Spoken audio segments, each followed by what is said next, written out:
മാഷെ ഈ രാഹുൽ മാങ്കൂട്ടത്തിലിന്റെ വിഷയം ആദ്യം ഒരു കേസ് വന്നു, അത് പോയി. അതിനു മുമ്പുമൊക്കെ പലതരത്തിലുള്ള ആരോപണങ്ങൾ രാഹുൽ മാങ്കൂട്ടത്തിനെതിരെ വരികയും അത് ഒതുക്കുകയും ചെയ്തിട്ടുണ്ട് പാർട്ടി. ഇപ്പോൾ വന്നിട്ടുള്ളത് ഭർതൃമതിയായിട്ടുള്ള ഒരു യുവതിയാണ് എന്നുള്ളത് മാത്രമാണ് ഇതിൽ പറയാൻ പറ്റുന്ന ഒരു കാര്യം. പക്ഷെ ഇത് അങ്ങനെ ഒരു കാര്യം, അങ്ങനെ ഒരു രാഷ്ട്രീയ മാലിന്യം ഉണ്ടാവരുത് എന്നുള്ളതാണെങ്കിൽ പോലും ഇത് വരുന്ന സമയം എന്ന് പറയുന്നത് വളരെ പ്രധാനപ്പെട്ട സമയമാണ്. കാരണം ഇലക്ഷൻ അടുത്ത് വരുന്ന സമയം മാത്രമല്ല, ഇലക്ഷൻ വരുന്ന സമയത്ത് ഏറ്റവും അധികം CPM പ്രതിക്കൂട്ടിലായിരിക്കുന്ന ഒരു സമയം കൂടിയാണ്. അപ്പോൾ കൃത്യമായിട്ട് ഇതിന് പിന്നിൽ, അതായത് ഈ ഡാറ്റാസ് എല്ലാം ശേഖരിച്ച് വെക്കാനായിട്ട് ഏറ്റവും മിടുക്കന്മാരായിട്ടുള്ളത് CPMകാരായിരിക്കുമല്ലോ. CPMകാർക്ക് ഇത് ഈ പറയുന്ന പോലെ ഇത്തരം വിവരങ്ങളൊക്കെ ചോദിച്ചറിഞ്ഞ് ശേഖരിച്ച് വെക്കാൻ പ്രത്യേക കഴിവ് തന്നെയുണ്ട്. അപ്പോൾ അവർ കൃത്യമായിട്ട് ഈ സ്ത്രീ വിഷയങ്ങൾ ഉപയോഗിച്ച് പലരെയും തകർത്തിട്ടുണ്ട്. ഇതിപ്പോൾ ഉള്ള വിഷയം തന്നെ ശേഖരിച്ച് വെച്ചിരുന്നു. ഈ ശബരിമല കൊള്ള എന്ന് പറയുന്ന കാട്ടുകൊള്ള, ആ കാട്ടുകൊള്ളയുമായി ബന്ധപ്പെട്ടിട്ടുള്ള വിഷയങ്ങൾ വളരെ വിവാദമായിരിക്കുന്ന സമയത്താണ് രാഹുൽ മാങ്കൂട്ടത്തിൻ്റെ ഇപ്പോഴത്തെ കേസും പരാതിയുമൊക്കെ വരുന്നത്. ഇത് വരുമ്പോൾ സ്വാഭാവികമായി ഈ ശബരിമല കൊള്ളയെക്കുറിച്ചുള്ള സംസാരം മാറിപ്പോവുകയും രാഹുൽ മാങ്കൂട്ടത്തിൽ വിഷയം ഉയർന്നു വരികയും ചെയ്യുന്നുണ്ട്. ഞാൻ പറയുന്നത് രാഹുൽ മാങ്കൂട്ടത്തിൽ തെറ്റ് ചെയ്തിട്ടുണ്ടോ ഇല്ലയോ എന്നതൊക്കെ തെളിയിക്കപ്പെടുന്ന ആരോപണ വിധേയനാണ്, കഴമ്പുള്ള ആരോപണം തന്നെയാണ്. പക്ഷേ ഈ ഒരു വിഷയത്തിൻ്റെ സമയത്ത്, അതായത് ഈ ശബരിമല വിഷയം മറക്കാനായിട്ട് ഈ രാഹുൽ മാങ്കൂട്ടത്തിൻ്റെ പെൺ വിഷയം ഉപയോഗിക്കപ്പെടുന്നുണ്ടോ? തീർച്ചയായിട്ടും ഉണ്ട്. എന്നെ സംബന്ധിച്ചിപ്പോൾ കേട്ടിടത്തോളം കേസുകൾ നമ്മുടെ മുമ്പിൽ മാധ്യമങ്ങളിൽ വന്ന് നിറഞ്ഞ കേസുകൾ, അത് വാർത്തയായും ശബ്ദമായും സാക്ഷിമൊഴികളായിട്ടും ഒക്കെ വന്ന തെളിവുകൾ വെച്ചുകൊണ്ട് രാഹുൽ കുറ്റാരോപിതനാണെന്ന് മാത്രമല്ല അപരാധി തന്നെയാണ് എന്ന കാര്യത്തിൽ എനിക്കൊരു സംശയം തോന്നുന്നില്ല. അതിനി കോടതി പറയേണ്ടതാണ്. പല അപരാധികളും നിയമത്തിൻ്റെ മുമ്പിൽ രക്ഷപ്പെട്ടു പോയിട്ടുണ്ടാവും. അപ്പോൾ നമ്മുടെ മുമ്പിൽ കൊടിയ അപരാധി തന്നെയാണ്. ഒരു കാരണവശാലും രാഷ്ട്രീയത്തിൽ ഉണ്ടാവാൻ പാടില്ലാത്ത ഒരു ആൻറ്റി സോഷ്യൽ എലിമെൻ്റാണ്. ആൻറ്റി സോഷ്യൽ എന്നത് സൈക്കോളജിക്കലായിട്ടൊരു വാക്ക് കൂടിയാണ്. സമൂഹത്തിന് ചേരാത്തവൻ, നമ്മുടെ സമൂഹത്തിൽ ജീവിക്കാൻ പാടില്ലാത്തവൻ, അഭിമാനത്തോടു കൂടി നമ്മുടെ പെൺകുട്ടികൾ ജീവിക്കുന്ന ഒരു സമൂഹത്തിന് ഒരു കാരണവശാലും കൊള്ളാത്തവൻ എന്ന് തന്നെയാണ് അർത്ഥം. പിന്നെ ഈ ചോദ്യം വളരെ പ്രസക്തമാണ്. കേരളീയ സമൂഹം വളരെ യാഥാസ്ഥികമാണ്. എന്തൊക്കെ പറഞ്ഞാലും നമ്മളൊരു പടിഞ്ഞാറൻ സമൂഹമല്ല. യാഥാസ്ഥിക സമൂഹത്തിൻ്റെ ഒരു പ്രത്യേകത, നമ്മുടെ എതിരാളികൾക്കെതിരായി ഉപയോഗിക്കാവുന്ന ഏറ്റവും ഹീനമായ ആയുധമായിട്ട് രാഷ്ട്രീയ കളരിയിൽ തോൽപ്പിക്കാൻ പറ്റാതാകുമ്പോൾ, ഒരു പക്ഷേ കച്ചവടത്തിൽ തോൽപ്പിക്കാൻ പറ്റാതാകുമ്പോൾ, ഈ മതത്തിൽ, ഈ ഏത് മണ്ഡലത്തിൽ തോൽപ്പിക്കാൻ പറ്റാതാവുമ്പോഴും സംഭവിക്കുന്ന ഒരു പ്രധാനപ്പെട്ട കാര്യമാണ് എടുത്തു പൊക്കി കൊണ്ടുവരുന്ന ഒരു കേസാണ് പെൺ കേസ്. 3 തരം ഏറ്റവും പ്രധാനപ്പെട്ട കേസുകൾ ഇന്ന് ഞാൻ കണ്ടിട്ടുള്ളത് രാഷ്ട്രീയമായി മാനിപ്പുലേറ്റ് ചെയ്ത് കേരള ചരിത്രത്തിൽ ഏറ്റവും കൂടുതൽ ഉപയോഗപ്പെടുത്തപ്പെട്ടിട്ടുള്ളത്, പ്രത്യേകിച്ച് എതിരാളികൾക്കെതിരായി, അത് രാഷ്ട്രീയമാകട്ടെ, സാമൂഹ്യമാകട്ടെ, സാംസ്കാരികമാകട്ടെ, വ്യാപാരപരമാകട്ടെ, ഏതു തരത്തിലായാലും എതിരാളികൾക്ക് വേണ്ടി ഉപയോഗിക്കപ്പെട്ടിട്ടുള്ളത് ഹീനമായ കേസുകൾ 3 തരമാണ്. ഒന്ന് സ്ത്രീ വിഷയമാണ്. സ്ത്രീകളെക്കുറിച്ച് കേസുണ്ടാക്കുക, സ്ത്രീകൾക്കെതിരായി അപമാനം പറഞ്ഞ് പരത്തുക, ചിലപ്പോൾ ഉള്ളതാകും ഇല്ലാത്തതാകും. അതിൻ്റെ ഒന്നാമത്തെ ഇരയായിരുന്നല്ലോ ഉമ്മൻചാണ്ടി. അത് ഏറ്റവും നന്നായി ഉപയോഗപ്പെടുത്തപ്പെട്ട കേസാണ്. അപ്പോൾ ആർക്കെതിരെയും എത്ര അവിശ്വസനീയമെന്ന് നമുക്ക് തോന്നുന്ന കേസുകൾ പോലും വിശ്വസനീയമായ തരത്തിൽ പ്രസൻറ്റ് ചെയ്യാൻ ആളെ കിട്ടുന്നു, അതിന് വാടകയ്ക്ക് ഇത് പ്രചരിപ്പിക്കാൻ സ്ത്രീകളെ കിട്ടുന്നു. അതൊക്കെയാണ് കേരളത്തിൻ്റെ ഒന്ന് സ്ത്രീ വിഷയമാണ്. 2 പോക്സോ കേസാണ്. രാഷ്ട്രീയ എതിരാളികൾക്കെതിരെ നന്നായി ഉപയോഗിക്കുന്നത്. അതെന്താ കാര്യം എന്ന് വെച്ചാൽ അത് അടുത്ത കാലത്തൊരു എൻട്രിയാണ്. പോക്സോ കേസിന് അടുത്ത കാലം വരെ അത്ര വലിയ മാർക്കറ്റ് ഉണ്ടായിരുന്നില്ല. ഇപ്പോൾ അത് ഗുരുതരമായ കേസാണ്, ജാമ്യം കിട്ടാത്ത കേസാണ്. അപ്പോൾ ഗൗരവമായിട്ട് എടുക്കുന്ന കേസായതുകൊണ്ട്, മാത്രമല്ല സമൂഹത്തിൽ ഏറ്റവും ഹീനമായ കേസുമാണ് നമ്മൾ കുട്ടികളെ ഉപദ്രവിക്കുക എന്നുള്ളത്. 2ാമത്തെ കേസാണ്. 3ാമത്തേത് ജാതി അധിക്ഷേപമാണ്. ശ്രദ്ധിച്ചിട്ടുണ്ടോ എന്നറിയില്ല. എവിടെയെങ്കിലും ഒരു രാഷ്ട്രീയ സംഘർഷം ഉണ്ടായാൽ അവിടെ എവിടെയെങ്കിലും ഒരു പട്ടികജാതിക്കാരനെയോ പട്ടികവർഗ്ഗക്കാരനെയോ കൊണ്ടുപോയി നിർത്തിയിട്ട് അവനെ കൊണ്ട് 4 തെറി പറയിക്കും. അപ്പോൾ ഏറ്റവും ചുരുങ്ങിയത് അവനെ തിരിച്ചൊരു തെറി പറയുകയോ അല്ലെങ്കിൽ അവനെ പിടിച്ച് തള്ളുകയോ ചെയ്യും, മതി. ജാതി അധിക്ഷേപം, പട്ടികജാതിക്കാരെ അധിക്ഷേപിച്ചു, വലിയ കേസാണ്, സീരിയസ് ആയ വകുപ്പാണ്. അപ്പോൾ ഇത്തരം ഒഫൻസുകൾ വരുന്ന കാലത്തോളം ഇത് കേരളത്തിൻ്റെ പൊതു സ്വഭാവമാണ്. ഇത് പൊതു സ്വഭാവമാണ് എന്ന് മാത്രമല്ല, കേരളത്തിൻ്റെ ചരിത്രത്തിലും അങ്ങനെയുണ്ട്. ഈ 3 തരം കേസുകളും ഏറ്റവും സമർത്ഥമായിട്ട് ഉപയോഗിക്കുന്നവരാണ് കേരളത്തിൽ മാറി മാറി വരുന്ന 2 മുന്നണികളും പരസ്പരം പ്രയോഗിച്ചിട്ടുണ്ട്. 1. 2, ഓരോ പാർട്ടിക്കകത്തും എതിരാളികളെ ഒതുക്കാൻ ഗ്രൂപ്പുകൾ പരസ്പരം ഇത് ഉപയോഗിച്ചിട്ടുണ്ട്. പണ്ട് കാലത്ത് ചാരക്കേസൊക്കെ കൊണ്ടുവരിക, അതിനൊരു മര്യാദ ഉണ്ട്, ഒരു അന്തസ്സുണ്ട്. എന്നാലോചിച്ച് നോക്കൂ, അപ്പോൾ എന്നാലും അന്ന് സമൂഹം ഏറ്റവും ഗൗരവമായിട്ട് കാണുന്നത് എൻ്റെ രാജ്യത്തെ ഒറ്റിക്കൊടുക്കാൻ ഇയാൾ കൂട്ടുനിന്നല്ലോ എന്നാണ്. അതാണ് ഗുരുതരമായ കേസ്. ഇപ്പോൾ നോക്കിയിട്ടുണ്ട് അമ്മാതിരി കേസൊന്നും വരില്ല. ഇപ്പോൾ ഇന്ത്യയിൽ നിങ്ങൾ പാകിസ്ഥാനുമായിട്ട് ഇയാൾക്ക് എന്തോ ബന്ധമുണ്ട്, അതൊക്കെ എന്തോ ക്രെഡിറ്റ് അപ്പോൾ അതൊന്നും ആരും കേസായിട്ട് കൊണ്ടുവരില്ല. ഇയാൾക്ക് കള്ളക്കടത്തുണ്ട്, അതിപ്പോൾ കേസേ അല്ല, എല്ലാവരും കള്ളക്കടത്തുകാരാണ്. അത്ര കേസാണ്. ഭൂമി തട്ടിയെടുത്തു, സർക്കാരിൻ്റെ ഭൂമി തട്ടിയെടുത്തു, അത് കേസല്ല. അപ്പോൾ സർക്കാരിൻ്റെ പൊതുമുതൽ കട്ടു, അത് കേസല്ല. ഇപ്പോഴത്തെ പ്രധാനപ്പെട്ട കേസ് ഈ 2-3 കേസുകൾ അതൊന്ന് ആലോചിച്ചു. CPM-നകത്ത് ഉയർന്നു വന്നിട്ടുള്ള സ്ത്രീ ആക്ഷേപങ്ങളിലൊക്കെ കഴമ്പുണ്ടാവും, പക്ഷേ അത് ഉയർത്തിക്കൊണ്ടുവന്നത് ആരാ? ഒക്കെ CPM-നകത്തെ ഗ്രൂപ്പുകളാണ്. CPM-ലെ ആർക്കൊക്കെ എതിരായിട്ട് വന്നിട്ടുണ്ടോ അതൊക്കെ എതിരാളി. ഇനി പാർട്ടിക്കകത്ത് കോൺഗ്രസിനകത്തും അത് തന്നെ സ്ഥിതി. ഞാൻ മനസ്സിലാക്കുന്നത് ഇത്തരം കേസുകൾ രാഹുലിൻ്റെ തൊട്ട് മുമ്പ് വന്ന കേസുകളിലൊക്കെ തന്നെ പല കേസുകളിലും ഇത്തരം ആക്ഷേപങ്ങൾ, ഈവൻ VD സതീശനെതിരായി പല കേസുകളും വന്നില്ലേ. അപ്പോൾ ആരാ അതൊക്കെ കൊണ്ടുവരുന്നത്? K മുരളീധരനെതിരെ വന്നില്ലേ, ഇദ്ദേഹത്തിനെതിരെ എന്തായാലും കാസർകോട്ടെ MP രാജ്മോഹൻ ഉണ്ണിത്താനെതിരായിട്ട് വന്നില്ലേ. ആർക്കെതിരായിട്ടാണ് വരാത്തത്? ഈ വന്നതിൻ്റെയൊക്കെ പിന്നിൽ ആരായിരുന്നു? കോൺഗ്രസിനകത്ത് തന്നെയല്ല. അപ്പോൾ പാർട്ടികൾക്കകത്തുള്ള ഗ്രൂപ്പുകൾ തമ്മിലും പാർട്ടികൾ തമ്മിലും ഇതൊക്കെ ഉയർത്തിക്കൊണ്ടുവരുന്ന ആരാണ്? അങ്ങനെ വരുമ്പോൾ അവർ പഠിക്കേണ്ട കുറേ പാടുണ്ട്. അപ്പോൾ ഇത് ഇവിടുത്തെ ഒരു രീതിയാണ്, ചരിത്രം അതാണ്. രണ്ടാമത്തെ കാര്യം, ഇത് വെച്ചുകൊണ്ട് വേണം, ഈ 2 യാഥാർത്ഥ്യങ്ങൾ വെച്ചുകൊണ്ട് വേണം കേരളത്തിൽ രാഷ്ട്രീയ പ്രവർത്തനം നടത്തുന്ന ഏതൊരു പാർട്ടിയും പൊതുരംഗത്തിറങ്ങാൻ. എപ്പോഴും എതിരാളിയെ വകവരുത്താൻ രാഷ്ട്രീയ എതിരാളികൾ ശ്രമിച്ചുകൊണ്ടേയിരിക്കും. അവരുടെ കയ്യിലുള്ള പ്രധാനപ്പെട്ട 3 നമ്പറുകളിൽ വീണു പോകാതിരിക്കാൻ. ഇപ്പോൾ പുതിയ കാലത്ത് മറ്റ് നമ്പറുകളൊക്കെ അഴിമതിയൊക്കെ ഇപ്പോൾ തുലം നിസ്സാരമാണ്, ഒക്കെ രക്ഷപ്പെട്ടു പോരും. അതൊന്നുമല്ല, ഇപ്പോഴത്തെ ഈ 3 കേസുകൾ പെടാതിരിക്കാൻ നോക്കണ്ടേ? അതിൻ്റെ ജാഗ്രത ആർക്കാ വേണ്ടത്? അത് ഏറ്റവും കൂടുതൽ പിണറായി വിജയൻ ഭരിക്കുമ്പോൾ ആവശ്യമുള്ളത് ആർക്കാ? UDF-നും BJP-ക്കാർക്കും അല്ലേ? എന്നിട്ടും ആ 2 കൂട്ടർ എന്തുകൊണ്ട് ഇത്തരം കേസുകൾ പെടുന്നു എന്ന് പറഞ്ഞാൽ കോമൺ സെൻസ് ഇല്ലാതെ രാഷ്ട്രീയ പ്രവർത്തനം നടത്തുന്നതല്ലേ അർത്ഥം? പിണറായി വിജയൻ ഇത് ഉപയോഗിച്ചില്ലെങ്കിലല്ലേ അത്ഭുതമുള്ളൂ. പിണറായി വിജയൻ അവസരം കാത്തു നിൽക്കൂല ഇമാർ ഉപയോഗിക്കാൻ. കാരണം എന്താ വെച്ചാൽ പിണറായി വിജയൻ്റെ ഭരണവിരുദ്ധ തരംഗത്തെ അതിജീവിക്കാൻ അവർക്ക് എപ്പോഴും നെഗറ്റീവ് വോട്ട് കൊണ്ടാണ് കേരളം ആര് ഭരിച്ചിട്ടുള്ളത്. എങ്ങനെയാണ് ഉമ്മൻചാണ്ടി സാറിനെ താഴെയിട്ട്? അത് മാത്രം പഠിച്ചാൽ പോരെ, അത് മാത്രം പഠിച്ചാൽ പോരെ. മനസ്സാക്ഷിയുള്ള എല്ലാ മനുഷ്യരും പറഞ്ഞില്ലേ അയ്യോ ആ മനുഷ്യനത് ചെയ്യില്ലല്ലോ എന്ന്, എന്നിട്ടും ഉപയോഗിച്ചില്ലേ? അപ്പോൾ എന്താ അതിൻ്റെ അർത്ഥം?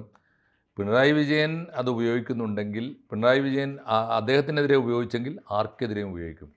അടിക്കാൻ വടി കൊടുത്തിട്ട് തന്നെയാണല്ലോ. വടി കൊടുത്തിട്ടാണ്. മാത്രമല്ല ഇപ്പോൾ മാഷ് പറഞ്ഞതുപോലെ ഈ പറയുന്ന നേതാക്കൾക്ക് പോലും ഈ രാഹുൽ മാങ്കൂട്ടത്തിനെ ശാസിക്കാനോ അല്ലെങ്കിൽ ഉപദേശിക്കാനോ ഒന്നും അർഹതയില്ലാത്ത അവസ്ഥയിലേക്ക് കാര്യങ്ങൾ എത്തി നിൽക്കുകയും ചെയ്യുന്നുണ്ട്.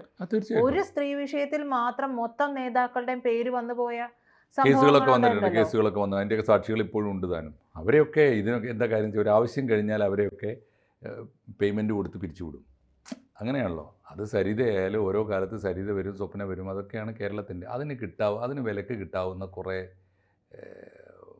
പ്രധാനപ്പെട്ട ടൂൾസ് കേരളത്തിന് അതാത് കാലത്ത് ഉണ്ടായി വരികയും ചെയ്യും. അതാണ് കേരളത്തിൻ്റെ പ്രത്യേകത. അതുകൊണ്ട് പിണറായി വിജയൻ ഉപയോഗിച്ചു എന്ന് പറഞ്ഞാൽ പിണറായി വിജയൻ ഉപയോഗിച്ചില്ലെങ്കിൽ നമ്മളെന്താ പറയുക? ഇയാൾ എന്തിനും കൊള്ളാമെന്നല്ലേ പറയുള്ളൂ. സ്വാഭാവികമായിട്ട് പിണറായി വിജയൻ ഉപയോഗിക്കും. അത് കാണേണ്ടത് പിണറായി വിജയനെ പോലൊരാളുണ്ട്. കേരളത്തിൻ്റെ രാഷ്ട്രീയ സംസ്കാരത്തിൽ ഇത്തരത്തിലുള്ള ഏറ്റവും തെറ്റായ പ്രവണതകളുണ്ട്. അതുകൊണ്ട് ഒരു സാധാരണ നാട്ടിലെ ഒരു പൗരൻ ജാഗ്രത പാലിച്ചില്ലെങ്കിലും ഞാൻ ഏതെങ്കിലും ഒരു കുറ്റകൃത്യം, സമൂഹത്തിന് നിരക്കാത്തൊരു കുറ്റകൃത്യം ചെയ്യുന്നത് പോലെ അല്ല ഒരു രാഷ്ട്രീയ നേതാവ്, പൊതുപ്രവർത്തകൻ, 4 പേര് അറിയുന്ന ഒരാൾ ചെയ്യുന്നത് എന്ന ഓർമ്മ വേണ്ടേ? അതില്ലാത്തതിൻ്റെ കുഴപ്പമല്ലേ ഇത്? സംഭവിച്ചത് എന്താ? വളരെ പ്രധാനപ്പെട്ട ഓപ്പറേഷനാണ് പിണറായി വിജയൻ നടത്തിയത്. അദ്ദേഹത്തിൻ്റെ കയ്യിൽ ആര് കൊണ്ടു കൊടുത്തു എന്നുള്ളതാണ് ചോദ്യം. പിണറായി വിജയൻ്റെ കയ്യിൽ എന്താ നടത്തിയത്? ഒന്ന്, രാഹുൽ മാങ്കൂട്ടത്തിൻ്റെ കേസ് വരുന്നത് വരെ കോൺഗ്രസ്സിലെ ഗ്രൂപ്പിസം അവസാനിച്ചിട്ട് ഏതാണ്ട് ഒരു ഏക ലീഡർഷിപ്പിലേക്ക് വന്ന അച്ചടക്കത്തിൻ്റെ ഒരു കാലം വന്നിരുന്നു. ഒരു ഹ്രസ്വകാലം, ഓർമ്മയില്ലേ? ആരാണ് കോൺഗ്രസിൻ്റെ നേതാവ് എന്ന് ചോദിച്ചാൽ നമ്മളിങ്ങനെ എണ്ണി പറയുമായിരുന്നു. കോൺഗ്രസിൻ്റെ ഭാവി മുഖ്യമന്ത്രിയോ ഒന്നോ എത്ര പേര് വേണം എന്ന് നമ്മൾ ചോദിക്കുമായിരുന്നു. VD സതീശൻ്റെ പേര് അന്ന് അവസാനേ വന്നിരുന്നുള്ളൂ. രമേശ് ചെന്നിത്തല ഒന്നാമതുണ്ടായിരുന്നു, K സുധാകരൻ അപ്പുറത്തുണ്ടായിരുന്നു, K മുരളീധരൻ മത്സരത്തിനുണ്ടായിരുന്നു, ഒരു ഘട്ടത്തിൽ ശശി തരൂരിൻ്റെ പേര് കേട്ടിരുന്നു, VM സുധീറിൻ്റെ പേര് വരെ നമ്മൾ പറഞ്ഞു കേട്ടിരുന്നു. ഇങ്ങനെ അക്കൂട്ടത്തിലാണ് ഇതിൻ്റെയൊക്കെ കാണാമറയത്തിരുന്നുകൊണ്ട് KC വേണുഗോപാലും കളിച്ചിരുന്നു. ഇപ്പോൾ 6 പേരുടെ പേരെങ്കിലും നമ്മൾ കേട്ടുകൊണ്ടിരുന്ന VD സതീശൻ്റെ പേരും കൂടി ചേർത്താൽ 7 ആയി. 7 മുഖ്യമന്ത്രിമാരുണ്ടായിരുന്ന കേരളത്തെ കോൺഗ്രസിനെ ഒരു മുഖ്യമന്ത്രിയുടെ പേര് ആദ്യം എന്തൊക്കെ പറഞ്ഞാലും ഒന്ന് വി ഡി തന്നെ എന്ന് പറഞ്ഞിരുന്ന ഒരു ഘട്ടത്തിലേക്ക് എത്തിച്ചില്ലേ? അതെ. ആ ഘട്ടത്തിലാണ് രാഹുൽ മാങ്കൂട്ടത്തിൻ്റെ കേസ് കിട്ടുന്നത്. അത് മാധ്യമങ്ങളെ കൊണ്ട് നന്നായിട്ട് പെയ്ഡ് ജേർണലിസം കൂടിയാണ് കേട്ടോ അത്. സത്യത്തിൽ ഒരു പരാതി പോലും വരാത്ത സമയത്ത് ഇതൊരു ചാനലിനെ കൊണ്ട് വാർത്തയാക്കിക്കുന്നു. ഓർത്താൽ മതി ആ ചാനലുകളും ഭരണകൂടവും ഒക്കെ തമ്മിലുള്ള ബന്ധം എന്താണ്. കൃത്യമായിട്ട് വാർത്ത ആ കാരണം കൊണ്ട് ശശി ഇദ്ദേഹത്തിൻ്റെ പേരിൽ വി ഡി സതീശൻ്റെ മേൽ സമ്മർദ്ദം ചെലുത്തിയിട്ട് നടപടിയെടുപ്പിക്കുന്നു. പക്ഷേ നടപടിയെടുപ്പിക്കുന്നതിൽ സതീശൻ വളരെ ധീരമായി സമർത്ഥമായി എല്ലാ ഗ്രൂപ്പുകളെയും ഒന്നിപ്പിച്ച് കേന്ദ്രത്തിൻ്റെ കൂടി ഹൈക്കമാൻഡിൻ്റെ കൂടി പിന്തുണയോടുകൂടി നടപടിയെടുത്തു. അപ്പോഴും അത് വി ഡി സതീശൻ വിൻ ചെയ്തു. കോൺഗ്രസ് ഒരു പുതിയ രാഷ്ട്രീയ സംസ്കാരം ഉണ്ടാക്കി. സി പി എമ്മിന് സാധിക്കാത്തത്, സി പി എമ്മിനകത്ത് ഇത്തരം എത്രയോ പരാതികളുള്ളപ്പോഴും ആ നാട്ടുകാർക്കൊക്കെ അറിയാം, വാർത്തകളും വന്നതാണ്. പക്ഷേ ഒരു നടപടി ആരും എടുത്തില്ല. അത് എടുത്തു. അതുകൊണ്ട് ഇവർക്കൊരു മേൽക്കൈ കിട്ടി. കോൺഗ്രസ്സിന് മേൽക്കൈ ഇമേജ് കൂടി, ലീഡർഷിപ്പുള്ള ഒരു പാർട്ടി എന്ന അവസ്ഥയും വന്നു. ഇനി ആര് മുഖ്യമന്ത്രി എന്ന ചോദ്യത്തിന് തൽക്കാലത്തേക്കെങ്കിലും വി ഡി സതീശൻ എന്ന ഉത്തരം വന്നു. പിന്നെയാണ് കളി. അപ്പോൾ എല്ലാവരും കൂടി വി ഡി സതീശനെതിരായി അടുത്ത കളി എന്താ? വി ഡി സതീശനെതിരായി ബാക്കിയുള്ളവരൊക്കെ രംഗത്തിറക്കി. ന്യായമായി ഉയർത്തിയൊരു ചോദ്യം അതാണ്. ഇതിലൊക്കെ ഈ രാഷ്ട്രീയ നെക്സസ് പ്രധാനപ്പെട്ട കാരണമാണ്. എന്തിനാണ് ഈ ചെറുപ്പക്കാരൻ്റെ രാഷ്ട്രീയ ഭാവി തകർത്തത് എന്ന് ചോദിച്ചുകൊണ്ട് രാഹുൽ മാങ്കൂട്ടത്തിനെയും ഷാഫി പറമ്പിനെയും മുന്നിൽ നിർത്തിയിട്ട് ബാക്കി കോൺഗ്രസ് ഉപജാപക സംഘങ്ങൾ മുഴുവനും കൂടി. ചിലർ നിശബ്ദമായി കൂടി, ചിലർ പരസ്യമായിട്ട് കൂടി. അതാണല്ലോ ആദ്യം സണ്ണി ജോസഫ്, കെ മുരളീധരൻ്റെ ഒരു അർദ്ധമനസ്സ്, അത് ശരിയായില്ല എന്ന് പറയുന്ന വലിയൊരു വിഭാഗം. അങ്ങനെ വന്നപ്പോൾ എന്തായി? വി ഡി സതീശന് ഈ ഒരു ഘട്ടത്തിൽ കെ സി വേണുഗോപാൽ പോലും മൗനം കൊണ്ട് അതിനെ പിന്തുണച്ചു. അതിൻ്റെ പിന്നിലുണ്ടായിരുന്ന കെ സി വേണുഗോപാൽ ഉണ്ടായിരുന്നു എന്നുള്ളത് വളരെ ക്ലിയറാണ്. അപ്പോൾ എന്തായി? ആ ഘട്ടം എത്തിയപ്പോൾ കോൺഗ്രസ്സിനെ ആദ്യം വി ഡി സതീശനെ തകർത്തു. ആദ്യം ഇത് വി ഡി സതീശന് കൊടുത്ത ഇമേജ് ഉണ്ടാക്കിയിട്ട് വി ഡി സതീശൻ്റെ ഇമേജ് അങ്ങോട്ട് തകർത്തു. എന്തായി? എല്ലാവരും കൂടി വി ഡി സതീശനെതിരെ വന്നു. മൂന്നാമത്തെ ഘട്ടത്തിൽ എന്താ വന്നത്? വി ഡി സതീശൻ ഇല്ലെങ്കിലും കോൺഗ്രസ്സിനൊരു ഇമേജ് വന്നല്ലോ. അത് തകർക്കണമെങ്കിൽ ഇതാണ് കയ്യിൽ വെച്ച് മൂന്നാമത്തെ അവസരം. ശബരിമല ക്രൈസിസ് ഉണ്ട്. ഇടതുപക്ഷ ഗവൺമെൻറ്റിന് ഒരുപാട് പ്രതിസന്ധികൾ വന്ന സമയമാണ്. ഇലക്ഷൻ്റെ തൊട്ട് മുമ്പിലാണ്. പഞ്ചായത്ത് ഇലക്ഷൻ വന്നു നിൽക്കുന്നു. തൊട്ടു പിന്നാലെ നിയമസഭാ ഇലക്ഷൻ വരുന്നു. ആ സമയത്ത് കയ്യിൽ ഈ സാധനം ഒരു പക്ഷേ ഞാൻ വിശ്വസിക്കുന്നത് ഇത് ഇങ്ങനെ മുഖ്യമന്ത്രിക്ക് പരാതി കൊടുക്കാൻ, അങ്ങനെയാണെങ്കിൽ രാഹുൽ മാങ്കൂട്ടത്തിനെതിരായി ഒരു പരാതി കൊടുക്കാൻ, ആ പരാതി ആർക്കൊക്കെ കൊടുക്കാം? എന്തിനാ മുഖ്യമന്ത്രിക്ക് തന്നെ കിട്ടാൻ നിൽക്കുന്നത്? അങ്ങനെയാണെങ്കിൽ മുഖ്യമന്ത്രിക്ക് ഇത് കിട്ടിയ മുഹൂർത്തം എങ്ങനെയാണ് ഇത്രത്തോളം വൈകിപ്പോയത്? അപ്പോൾ കയ്യിലുണ്ടായിരുന്നു, കാത്തുവെച്ചു എന്നല്ലേ കരുതേണ്ടത്. ബോധപൂർവ്വം ബുദ്ധിപൂർവ്വം പ്രവർത്തിച്ചു എന്നതിൻ്റെ അർത്ഥം. അതിൽ ഏറ്റവും മോശപ്പെട്ട ബുദ്ധി കാണിച്ചത്, മന്ദബുദ്ധി എന്നല്ല, ക്രിമിനൽ ബുദ്ധി കൂടിപ്പോയതുകൊണ്ട്, ആൻറ്റി സോഷ്യലായതുകൊണ്ട് ഏറ്റവും മോശം ബുദ്ധി കാണിച്ചത് തീർച്ചയായിട്ടും രാഹുൽ മാങ്കൂട്ടത്തിലാണ്. രാഹുൽ മാങ്കൂട്ടത്തിലിന് വേണമെങ്കിൽ അച്ചടക്കമുള്ള ഒരു പൗരനായ ഒരു നടപടി വന്നപ്പോൾ അച്ചടക്കമുള്ളൊരു കോൺഗ്രസ്സുകാരനായ ഒരു 6 മാസം മൗനം പാലിച്ചിരുന്നെങ്കിൽ ഇതേ സതീശൻ ഉൾപ്പെടെയുള്ള കോൺഗ്രസ്സുകാരൊക്കെ തന്നെ ആ സസ്പെൻഷൻ പിൻവലിച്ചിട്ട് അവൻ തിരിച്ചു വരട്ടെ എന്ന് പറയുമായിരുന്നു. അതിന് പകരം കൊടിയ ധിക്കാരാണ് കാണിച്ചത്. ഈ നടപടിയെ വെല്ലുവിളിക്കുന്നു. പ്രാഥമിക ആയ അംഗത്വത്തിന് സസ്പെൻഡ് ചെയ്തപ്പോൾ നിയമസഭയിൽ ഒളിച്ചു കിടക്കുന്നു. അവൻ്റെ മണ്ഡലത്തിൽ കിടന്ന് ഷോ നടത്തുന്നു. ഇലക്ഷൻ പ്രചരണം നടത്താൻ പോകുന്നു. അവൻ്റെ ഈ തുക്കട യൂത്ത് കോൺഗ്രസ്സുകാരെ കൂട്ടിയിട്ട് പാർട്ടി നേതൃത്വത്തെ വെല്ലുവിളിക്കുന്നു. അതാണല്ലോ കളിച്ചത്. അവൻ കളിച്ച കളി. ഈ കളി അവന് പണ്ടേ അറിയാം. വി ഡി സതീശനെതിരായിട്ട് ഇവൻ ഇപ്പോൾ തുടങ്ങിയതല്ല ഈ കളിയെന്ന് എല്ലാവർക്കും അറിയാം. കാരണം നിലമ്പൂർ തെരഞ്ഞെടുപ്പിൽ അൻവറിനെ പൂർണ്ണമായി ഫിനിഷ് ചെയ്യാൻ വി ഡി സതീശനും കോൺഗ്രസിനും സാധിച്ചപ്പോൾ നമ്മൾ കണ്ടൊരു വാർത്തയുണ്ട്. ഒരു പാതിരാക്കുണ്ട് രാഹുൽ മാങ്കൂട്ടത്തിൽ ഒരു കാര്യവുമില്ലാതെ അൻവറിൻ്റെ കൊട്ടാരത്തിൽ. എന്തായിരുന്നു കളി? എന്തായിരുന്നു ഡീല് വേറൊന്നുമല്ല, അത് പൊളിക്കണം. വി ഡി സതീശൻ എത്തി നിൽക്കുന്ന ഒരു മേൽക്കൈ ഉണ്ടല്ലോ, അത് തകർക്കണം. അങ്ങനെയുള്ള കുനിഷ്ടും ദുഷ്ടബുദ്ധിയുമായിട്ട് ഇറങ്ങിയതാണ്. അതുകൊണ്ട് ഇപ്പോൾ ഇത് സംഭവിക്കാൻ പോകുന്നത് വേറൊന്നുമല്ല. 2 കാര്യങ്ങൾ സംഭവിച്ചു കഴിഞ്ഞിരിക്കുന്നു. ഇനി ഈ പതനത്തിൽ നിന്ന് കോൺഗ്രസിന് രക്ഷപ്പെടുക എളുപ്പമല്ല.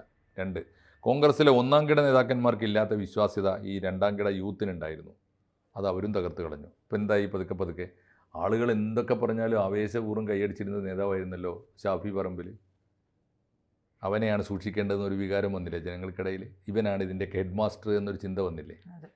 അപ്പോൾ ഈ 2ാം നിരയും ശരിയല്ല എന്നൊരു ബോധ്യത്തിലേക്ക് വന്നു. എന്ന് പറഞ്ഞാൽ കോൺഗ്രസിൻ്റെ ഭാവി ഇന്ന് മാത്രമല്ല നാളെയും ശുഭമല്ല എന്ന് വന്നു. കോൺഗ്രസിനെ സമ്പൂർണ്ണമായി തകർക്കുന്ന കൂട്ടത്തിൽ പിണറായി വിജയൻ വിജയിക്കുന്നു എന്ന് മാത്രമല്ല കോൺഗ്രസ് മുക്ത കേരളം സ്വപ്നം കാണുന്ന BJP വിജയിക്കുന്നു എന്ന് പറഞ്ഞാൽ പിണറായി വിജയൻ്റേത് മാത്രമായൊരു കേരളം ഉണ്ടാകുന്നു. ഒച്ച വെക്കാൻ പിണറായി വിജയൻ്റെ ഒരു വിജയത്തിൻ്റെ ഒരു ഗാഥ ഒന്ന് ആലോചിച്ച് നോക്കൂ. പിണറായി വിജയനെ നേരിടാൻ മന്ത്രിസഭയില്ല, ക്യാബിനറ്റിൽ ഒരു മനുഷ്യൻ മിണ്ടൂല പിണറായി വിജയനെതിരായിട്ട്. എല്ലാ വകുപ്പുകളും ഭരിക്കുന്നത് പിണറായി വിജയനാണ്. പിണറായി വിജയനെ നേരിടാൻ ഇടതുപക്ഷ മുന്നണിയില്ല, ഒറ്റ ഒരുത്തം മിണ്ടൂല. വേണ്ടിയാൽ അവനെ പിടിച്ചാക്കിയിട്ട് ഒരു വാർത്തയുണ്ടാക്കിയിട്ട് അതും കൂടി ക്യാഷ് ചെയ്ത് പോകും. മൂന്നാമത് 19 കൊലകൊമ്പന്മാർ കേമന്മാർ ജീവിക്കുന്ന, ഇപ്പോഴും ജീവിച്ചിരിക്കുന്നു എന്ന് നമ്മൾ വിശ്വസിക്കേണ്ടിയിരിക്കുന്ന ഒരു പാർട്ടിയാണല്ലോ CPIM. അതിൻ്റെ സംസ്ഥാന കമ്മിറ്റിയിൽ ആരെങ്കിലും ഉണ്ടോ? സെക്രട്ടേറിയറ്റിൽ ആരെങ്കിലും ഉണ്ടോ? പാർട്ടിയില്ല, മുന്നണിയില്ല, ക്യാബിനറ്റില്ല. ഒരാൾ മാത്രം, ഒരേ ഒരാൾ, അത് പിണറായി വിജയനാണ്. ഇനി പ്രതിപക്ഷം എന്നൊന്നുകൂടി ഇല്ലാതായാൽ കേരളം എന്ന മഹാമരുപ്പറമ്പിനെ കുറിച്ചൊന്ന് ആലോചിച്ച് നോക്കൂ. ഒരു പടവൃക്ഷം, ഒരു വടവൃക്ഷം, അല്ലെങ്കിൽ ഒരു ഇല കൊഴിഞ്ഞു പോയ ഒരു വടവൃക്ഷം ഇങ്ങനെ ജീർണിച്ച് നിൽക്കും. അതായിരിക്കും കേരളത്തിൻ്റെ യോഗം. ദുര്യോഗം എന്ന് തന്നെ പറയണം.